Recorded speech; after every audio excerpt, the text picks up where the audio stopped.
This is the podcast of the Nova Center on Business, Human Rights, and the Environment. Welcome.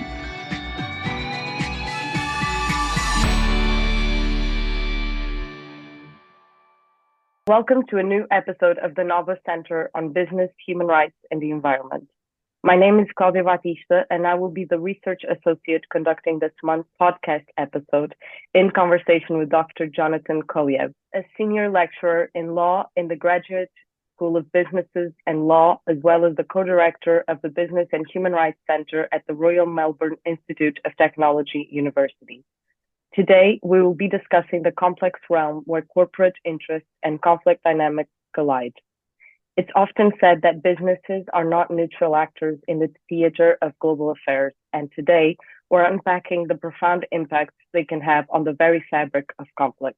In this episode, we'll uncover the layers that render businesses as significant players in the intricate dance of geopolitical tensions and explore the implications of their involvement. Corporations, as non-state actors, have distinct roles and responsibilities when it comes to conflict scenarios. And this episode looks to understand the international humanitarian law duties that bind businesses, exploring the moral and legal obligations they bear, and the impact their decisions can have on the lives of those affected by conflict. Drawing from the lessons of history is crucial in understanding the present and shaping the future. Today's episode will also explore what has worked, failed, and what lessons can businesses, governments, and societies learn from the pages of history to navigate the challenges of contemporary conflict. Let's dive in. Dr. Jonathan, thank you once again for joining us. The first question I would like to touch upon is, what are some of the impacts that businesses could have in terms of conflict dynamics? Or in other words, why is it said that they are not neutral actors? Yeah, thanks, Claudia. And thank you again for the invitation to be part of this podcast.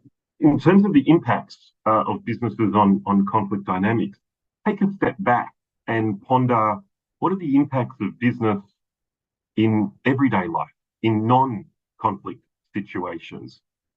Companies, big and small, of every sector and type, impacts all of our lives, social dynamics, bar none. The food we eat, the jobs we have or don't have or pursuing, the cars we drive. Our days are dominated by and contributed to by companies. The very intrinsic human rights of the right to food, the right to work, the right to life. If you think about public infrastructure of cities and societies, the sewerage system, the water system, the electricity system, all these basic services are now provided by companies in many countries and cities around the world. And that's across the board in terms of companies' impacts on lives, on society. So I think that is a really good place to start when we think about what are and could be businesses' roles in conflict situations, because simply plant that scope of activity and impact into a conflict situation. And the same holds true, that companies have vital, critical, important, and influential roles in conflict situations. Every conflict is different, has its own dynamics, its own actors, its own root causes, history, politics. So, of course, we are here generalizing. But again, even at the most basic level, the provision of weapons, uniforms, ammunition, the construction of military vehicles, of housing, the way armed actors communicate on the battlefield. All of these services and goods are provided by companies. So it's hard to not think of businesses as being fundamental actors in conflict situations.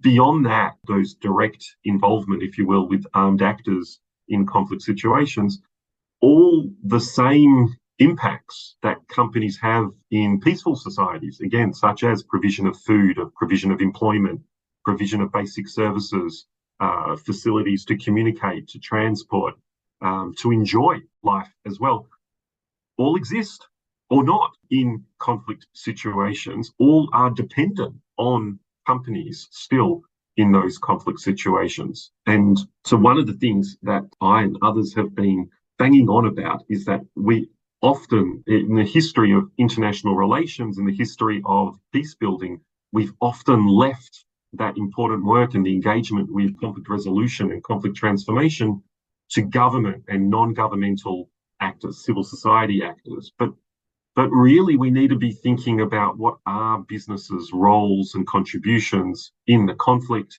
and also how can they be of benefit to the communities in conflict to actually bring about, hopefully, a more peaceful and stable future for them. The second question we would like to touch upon is, what are international humanitarian law duties of corporations as non-state actors in conflict scenarios? International humanitarian law is the specialized set of international legal rules designed to regulate behavior in conflict situations. It's distinct, so to speak, from human rights law, for example. Human rights law operates in both peaceful and conflict situations, whereas the people of the world, through their governments, decided that there should be basic fundamental rules regulating the conduct of armed conflict, the behavior in armed conflict situations. And that's international humanitarian law, sometimes called the laws of armed conflict or the laws of war. International humanitarian law really has a special place in the firmament of international law. So that's just to set it up. Again, traditionally, over the past 100+ years of international humanitarian law, we have been thinking about how does IHL, international humanitarian law, regulate the conduct of governments, of militaries, and increasingly of non-state armed actors as well. Those entities and parties that are actually engaged in active hostilities. But over the last few years, we have begun to realize that international humanitarian law also has something really profound to say to businesses operating in or having supply or value chains that run through armed conflict zones. International humanitarian law are basic, fundamental precepts of humanity, really. If we can boil down IHL to just a few simple sentences, and it is, we can fill whole libraries with international humanitarian law, but it is about the protection of civilians during armed conflict, and it is about placing limits on the means of how war is waged. And both of those two goals of IHL are premised on this notion of what I like to call of injecting a little bit of humanity in humanity's darkest hour. So we should always protect civilians, or do our best to protect civilians, because they are not engaged in hostilities. And there are some weapons and means of warfare that are just beyond the pale. So the prohibition on chemical and biological weapons, and now a treaty banning nuclear weapons, those are IHL, international humanitarian law treaties. Treaty to ban landmines and cluster munitions. These are efforts, initiatives, and laws within the sphere of international humanitarian law that say some weapons are just beyond the pale. They are, by their nature, inhumane, primarily because they don't distinguish between civilians and combatants, and therefore should be banned. That's international humanitarian law. Like much of international law, IHL was drafted and remains directed towards state actors. But over the last, 20 or so years, we've seen a growing interest in understanding what are businesses' human rights responsibilities, human rights writ large. What are businesses' responsibilities under international law? And I think we have the UN Guiding Principles on Business and Human Rights that were unanimously endorsed by the UN Human Rights Council in 2011.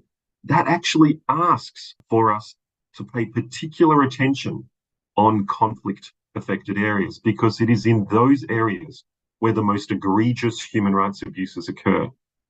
And the guiding principles go on and say, in those situations, companies should also respect not just human rights law, but IHL, international humanitarian law.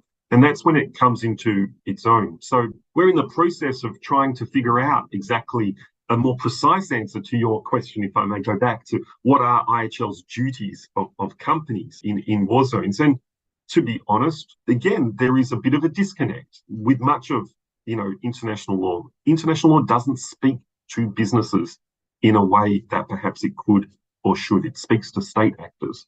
Nevertheless, if we think of international humanitarian law as, again, these fundamental precepts of humanity that should and could be respected by all entities in armed conflict, and certainly that's the position of the International Committee of the Red Cross as well, that if you are an entity closely participating or directly linked to hostilities, the provisions of IHL are yours to be respected as well.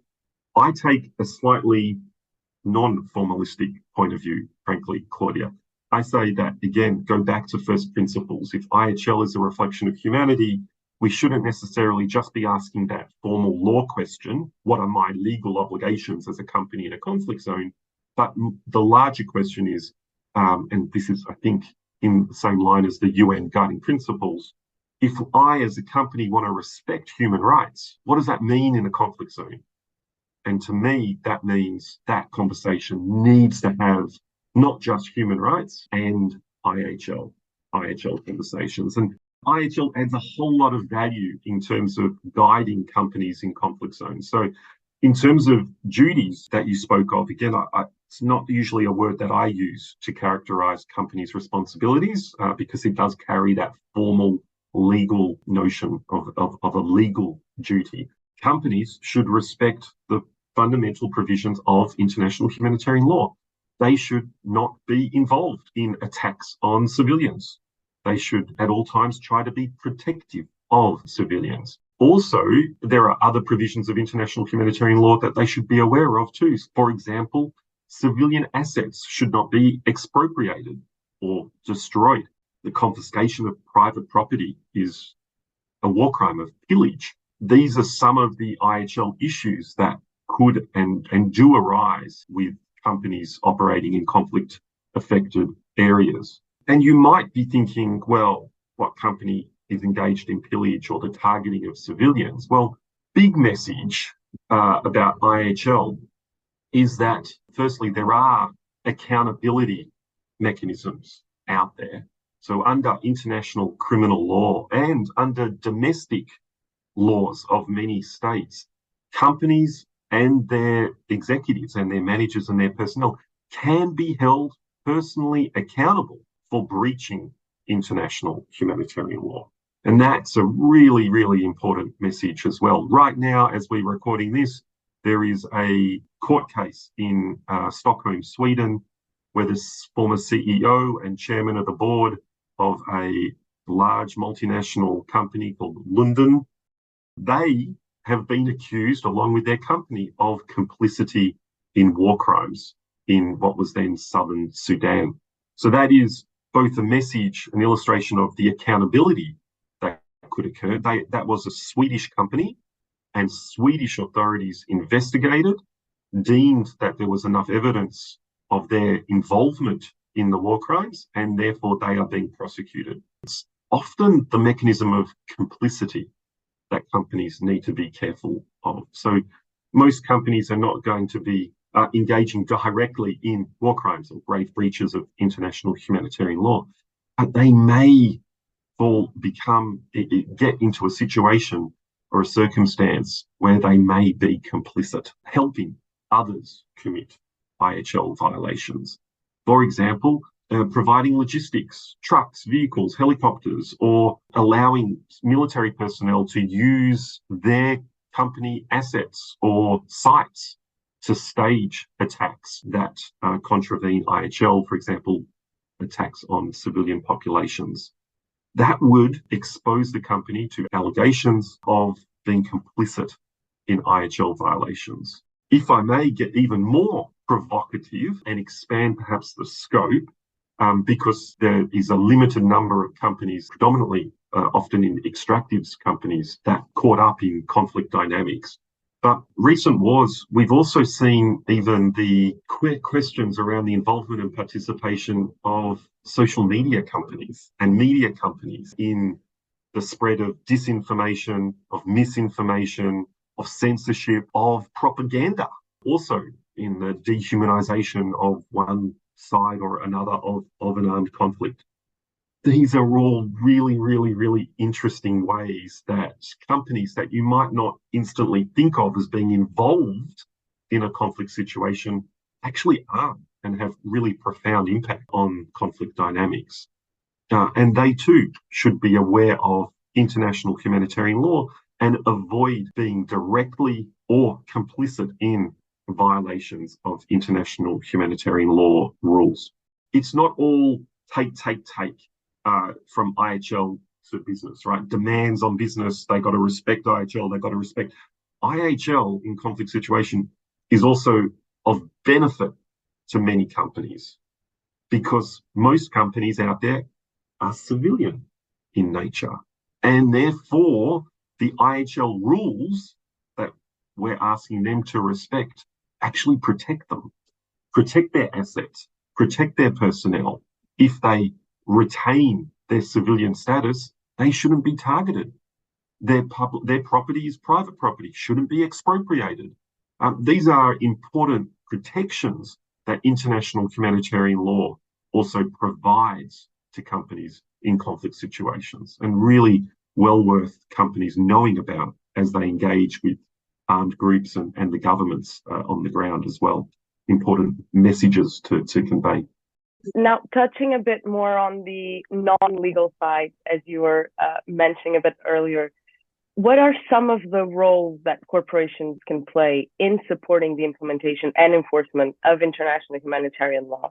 So beyond merely fulfilling their legal obligations per se. I think this is a great question and one that I'm in the middle of writing a paper on, again, because I think the formal legal conversation is important and significant, but in the world of the UN Guiding Principles and of businesses' human rights responsibilities, it's really important to engage business where they are. And there are many businesses that are well-meaning and just want direction and guidance as to how to be effective, constructive players in conflict situations.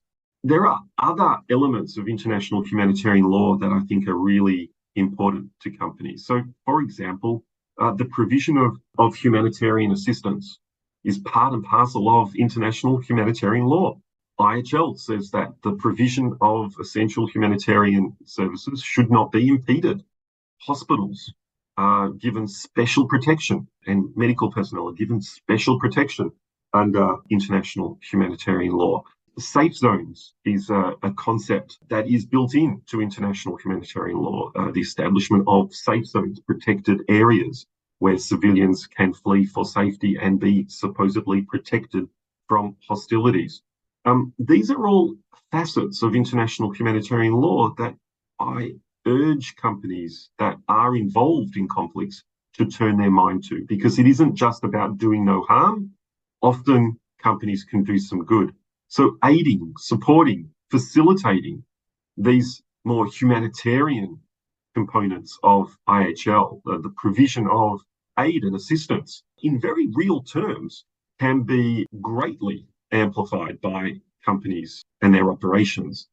I won't name names, but there is at least one global logistics company that I'm familiar with. These are the types of companies that deliver same day from one country to another, a package to your doorstep. They have global logistics networks, and some of them actually help in the provision of humanitarian assistance, giving for free facilitated access to their flights, to their logistics services to get humanitarian aid from there to where it's needed most. I think that's a tremendous example of companies involved in the humanitarian component of IHL. The other thing I think that is important is communicating IHL to the actors on the ground. One of the obligations under the Geneva Conventions of 1949, all the signatories, all the countries of the world that have signed up, and it's basically a unanimous thing, actually governments have committed to disseminating IHL amongst their communities. That's another provision that I think that companies could embrace that's of benefit not just to the people on the ground, but also, as I said before, to themselves as civilian designated companies. So the dissemination, the education of governments, of armed groups, of the local communities, of international humanitarian law is also something that I think companies could and should get involved with. Yeah, absolutely. And now touch a bit more on the past and what we can learn from the past. What do you think are some lessons that could be learned from the past conflict scenarios that can be applied to current conflict today? When we talk about history and business and conflict, my mind always goes back to World War II, rightly or wrongly. And I wrote a piece many years ago about Nuremberg and the holding of account of corporate actors at Nuremberg. Again, most people are unfamiliar with the Nuremberg trials these days, and even many IHL and international criminal law experts are unfamiliar with the business element of those trials. But I think they have lessons and salience still to this day. Nuremberg wasn't just about victor's justice. It wasn't just about trying the political and military leaders of Nazi Germany, but there were about 4 dozen corporate executives, managers that were tried during the Nuremberg era. Bankers, corporate managers, leaders of German corporate industry held to account for their complicity and their direct involvement in slavery, the crime of aggression, and other things that we consider war crimes today. So at this pivotal moment in the genesis of international criminal law and of international accountability for crimes of the gravity that IHL engages, businesses were there. What's really interesting about the Nuremberg era is that almost all of those corporate executives were actually freed within the decade. Why? Well, the history, the record is a little bit mixed, but we were already fighting the next war, the Cold War. We needed German corporate expertise, assets, and leadership. I think that also has a really worthwhile, again, to think about, again, the role of politics and the role of the next conflict in how we engage and hold actors accountable in this conflict. I don't necessarily have fully formed answers. What came out at Nuremberg was the absolutely pivotal role of private actors, of German industry, in the waging of war, in the creation of, literally the creation of the Nazi war machine, giving them the ability to wage a multi-front, multi-year war, as well as the fundamental complicity of German companies in the crimes of the Holocaust and of World War II. So to avoid or ignore the question of business involvement in conflict dynamics is wrong-headed. That's, I think, a big message that I draw from history. The only other thing that I'd like to say on that is that we've spoken a lot about conflict. After conflict comes rebuilding, reconstruction, rebuilding of societies, both physical and psychological.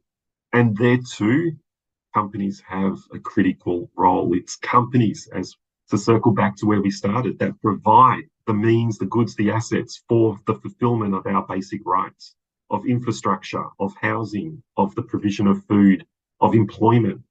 These are vital components of a peaceful, stable society, and they are invariably provided by companies. So companies shouldn't just be involved in the conversation around what they're doing in conflict, but also what could and should be their role in peace building post-conflict. And it's never too early to start that conversation too. I think that concludes our episode for today. Thank you so much once again, Dr. Jonathan, for being here with us. And thank you for your participation in our podcast and the interesting input in the questions raised.